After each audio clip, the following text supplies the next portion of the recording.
बीते दशकों में हमने भारत के इंफ्रास्ट्रक्चर के निर्माण में दो बड़ी चुनौतियां देखी है। एक, इंफ्रास्ट्रक्चर के बड़े प्रोजेक्ट समय पर पूरी नहीं हो पाते थे। दूसरा, अलग अलग विभाग, अलग अलग सरकारें अपनी अपनी सुविधा से काम करती थी। इससे सरकारी संसाधनों का दुरुपयोग भी होता था, समय भी अधिक लगता था और सामान्य जन को भी असुविधा होती थी। मेरी सरकार ने पीएम गति शक्ति नेशनल मास्टर प्लान बनाकर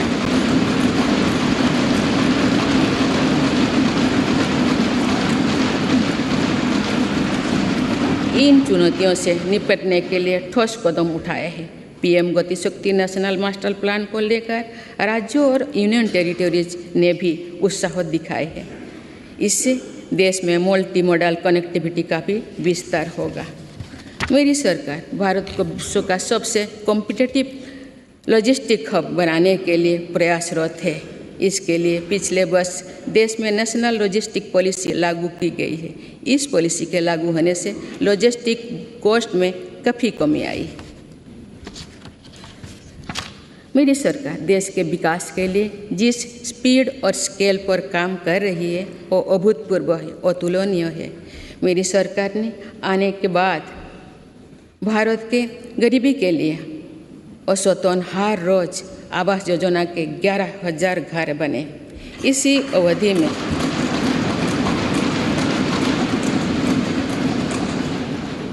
अवधि में भारत में हर रोज औसतन 2.5 लाख लोग ब्रॉडबैंड कनेक्शन से जुड़े।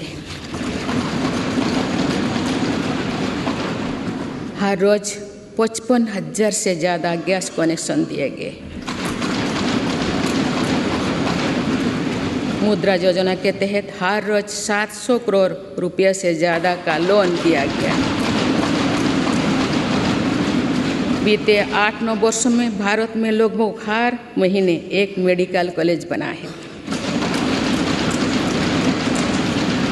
इस दौरान देश में हर दिन में 2 कॉलेज की स्थापना हुई है। हर सप्ताह एक यूनिवर्सिटी बनी है। सिर्फ 2 साल के भीतर भारत ने 220 करोड़ से ज़्यादा वैक्सीन की डोज भी दी है।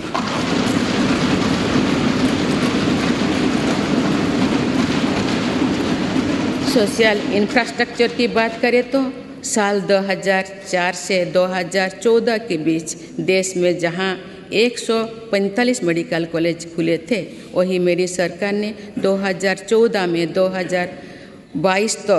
14 से 2022 तक 260 से अधिक मेडिकल कॉलेज खोले थे।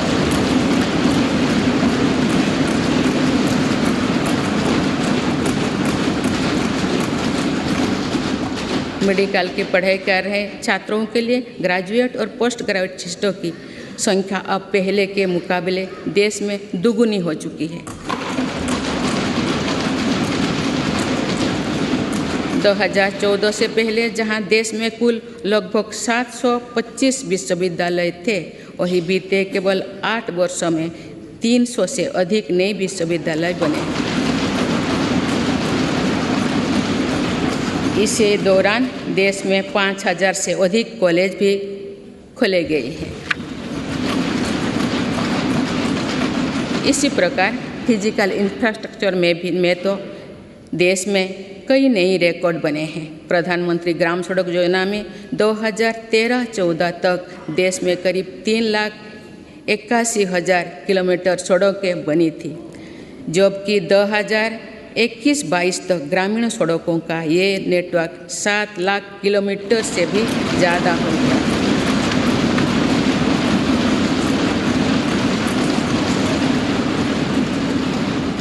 अब तो देश की 99% से अधिक बस्तियां सड़क मार्ग से जुड़ चुकी हैं।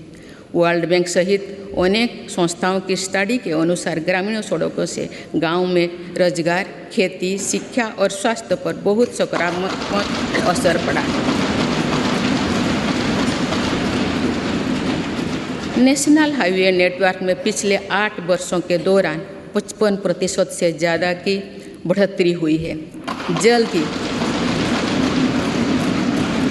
जल्द ही भारतमाला प्रोजेक्ट के तहत देश के 550 से ज़्यादा जिले हाईवे से जुड़ जाएंगे और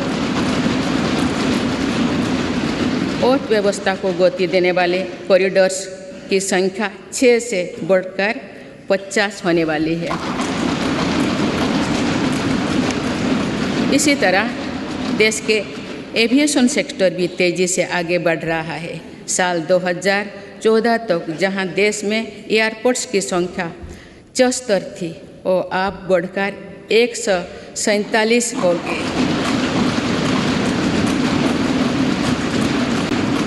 आज भारत दुनिया का तीसरा बड़ा एविएशन मार्केट बन चुका है। इसमें उड़ान योजना की भी बहुत बड़ी भूमिका है।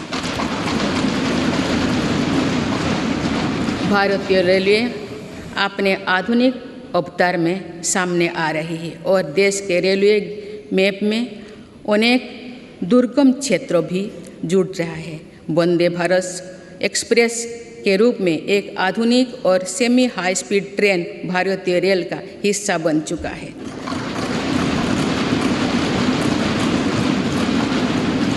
जम्मू कश्मीर और नॉर्थ ईस्ट के दुर्गम क्षेत्रों को भी रेलवे से जोड़ा जा रहा है। देश के बड़े रेलवे स्टेशनों को आधुनिक बनाया जा रहा है। भारतीय रेलवे का दुनिया का सबसे बड़ा बिजली से चलने वाला रेलवे नेटवर्क बनने की दिशा में तेजी से अग्रसर है।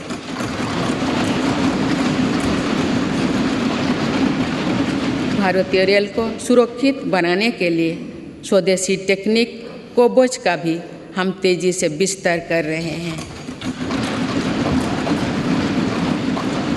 माननीय सदस्यगण, भारत ने उस सोच को भी बदला है जो प्रगति और प्रकृति को परस्पर विरोधी मानती थी। मेरी सरकार ग्रीन ग्रोथ पर ध्यान दे रही है और पूरे विश्व को मिशन लाइफ से जोड़ने पर बल दे रही है। हमारी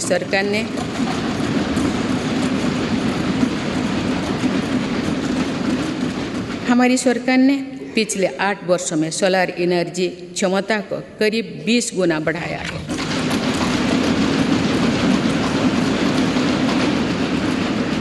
आज भारत रिन्यूएबल एनर्जी की क्षमता में विश्व में चौथे स्थान पर है। देश के बिजली उत्पादन की 40% क्षमता नॉन फॉसिल फ्यूल्स में पैदा करने का लक्ष्य देश में 9 वर्षों पहले ही हासिल कर लिया है। ये सफलता वर्ष 2070 तक नेट जीरो के हमारे संकल्प को सशक्त करने वाली है।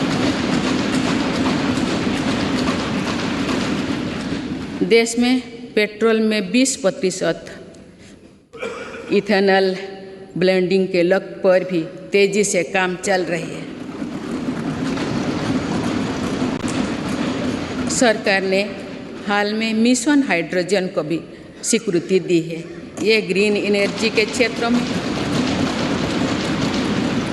भारत में लाखों करोड़ रुपए की निवेश को आकर्षित करने वाले हैं। इससे फलस्वरूप ग्रीन एनर्जी को लेकर भी एनर्जी सिक्योरिटी के लिए भी विदेशों में हमारी निर्भरता कम होगी।